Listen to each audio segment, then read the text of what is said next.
Yung pakisang gusto mo pamigin, alam mo, si President Ramos, 1992, nagkasama kami, siya presidente ko, ako senator niya.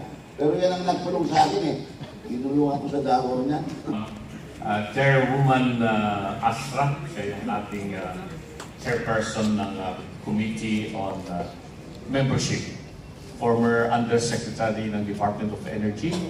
Naging former Undersecretary rin siya ng Department of Migrant Workers, kung hindi ako nagkakamali. And Commission on Overseas Filipino. Yeah. So, kasama natin itong mga magigiting na mga posto ito eh. Sa Kongreso, si Congressman Jing Paras, well, when I was staff in the House of Representatives, he was Congressman then.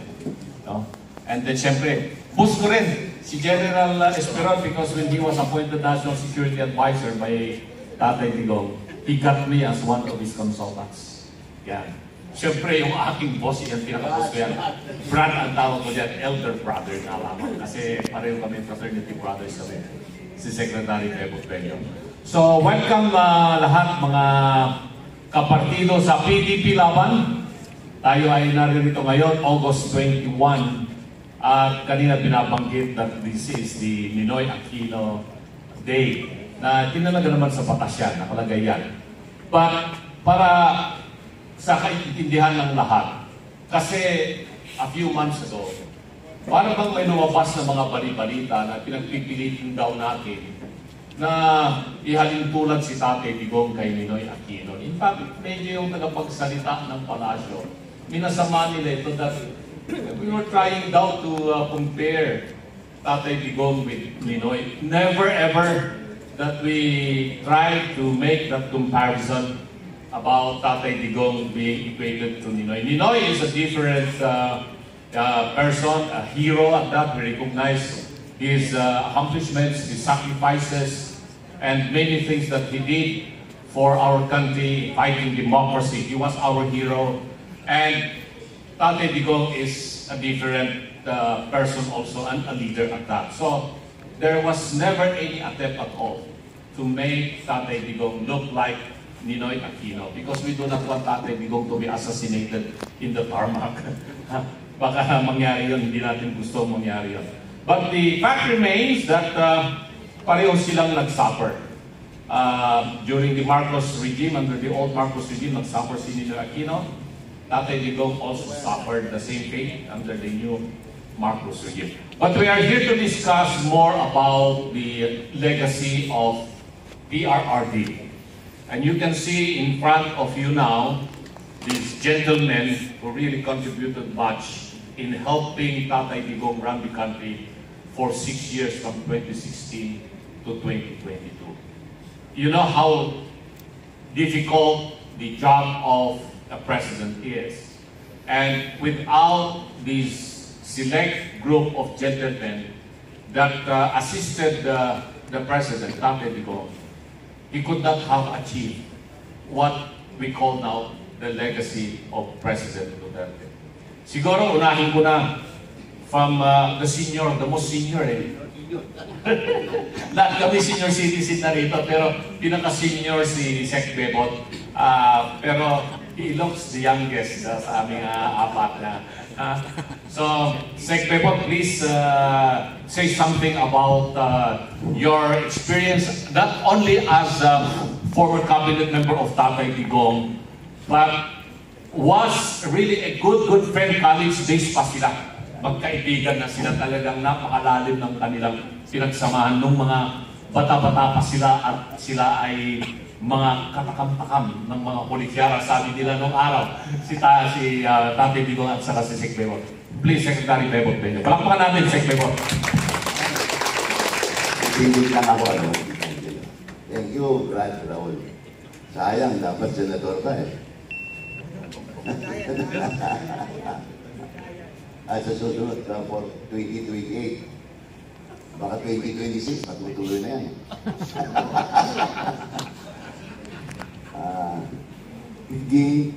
Yusek Ging, may pinakamagaling na military officer.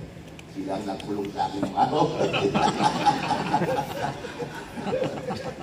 Yung pakisang gusto ko banggitin, alam mo, si President Ramos, 1992, nagkasama kami, siya presidente ko, ako senator niya. Pero yan ang nagpulong sa akin eh. Tinulungan ko sa Davao niya. Inisyuan ako ng PDA. Alam niyo ba PDA? Preventive Detention Action. Hindi kailangan ng warrant of arrest, basta damputin ka. Pero dahil ito, sumikat ako sa Davao. Anyway, gusto kong ikwento sa inyo kung sino si Digong. Actually, ang tawag namin sa kanya, hindi Digong yun. Ang tawag namin, Rodi. At marami sa inyo, siguro hindi pa pinanganak na magkakilala kami ni Digong. We met for the first time in 1964. Sino ba pinanganak na nun? Pinanganak na kayo. Pati si Astra, sigurado, pinanganak na nun. College student na si Astra noon. 1964 to 1970, magkasama kami ni President Digong sa YMCA, isang boarding house dyan sa tapat ng ng Manila City Hall. Yan. Kasama namin dyan yung naging BIR commissioner niya. Ito yung isang pinaka-closest na friend ni President Digong. Si Commissioner Cesar Billy Dulay ng Bureau of Internal Revenue. Yun ang pinaka-close niya. Ako pa second lang ako. Meron din yung roommate niya sa YMCA ay si dating Foreign Affairs Secretary si Jun Yasay. Luko-luko naman yung si Jun. Hindi niya sinabi, Amerikano pala siya. Kaya nung pagdating ng kanyang confirmation sa Commission on Appointment, rejected siya kasi Amerikano pala lang. God bless his soul. Pero kasama ni Digong yan sa... kasi ang YMCA meron third floor, second floor, third floor, first floor, at meron jungle. Doon si Digong. Kasi it's called jungle dahil ang kwarto doon, 4 to 6 persons in one room. Kaya jungle ang tawag. Doon sa first, second, third floor, dalawa lang per room. Yan, doon ako sa first floor. At alam niyo paano kami nagkilala ni Digong? Ganito yan eh. Nagkaroon ng eleksyon sa Night of Galahad ang tawag doon sa YMCA. And I ran for congressman ng first district. Ilocano ako. Ang kalaban ko, isang mas kuripot kaysa Ilocano. Sino ko mas kuripot sa Ilocano? Ha? Bulanon! Oh. Ang kalaban ko, Bulanon. Si Primo Digaw. Eh, siyempre, Ilocano ko. Ang butante ko, Ilocano. Pero, mas marami Bisaya. Mas marami Bisaya, kaya sabi ko, wala akong laban. Kaya hanap ako ng campaign manager ko ng Bisaya. Nakita ko yan si Digong. Nakita ko na nagkakape ka, sabi ko, bayaran ko yung kape mo ha. Pero ikaw ang campaign manager ko. Oo, pero meron kasamang siomay. Sabi niya, o sige, sabi ko. Bumayag siya naging campaign manager ko. Dahil doon, tinalo ko sa Primo Digaw. Dahil, siyempre, si Digong, nandun sa jungle, maraming mga kasamaan doon. Kaya tinalo ko sa Primo Digaw. Doon kami nagsama ni Digong. From 1964 to 1970 in the YMCA, and maniwala ba kayo?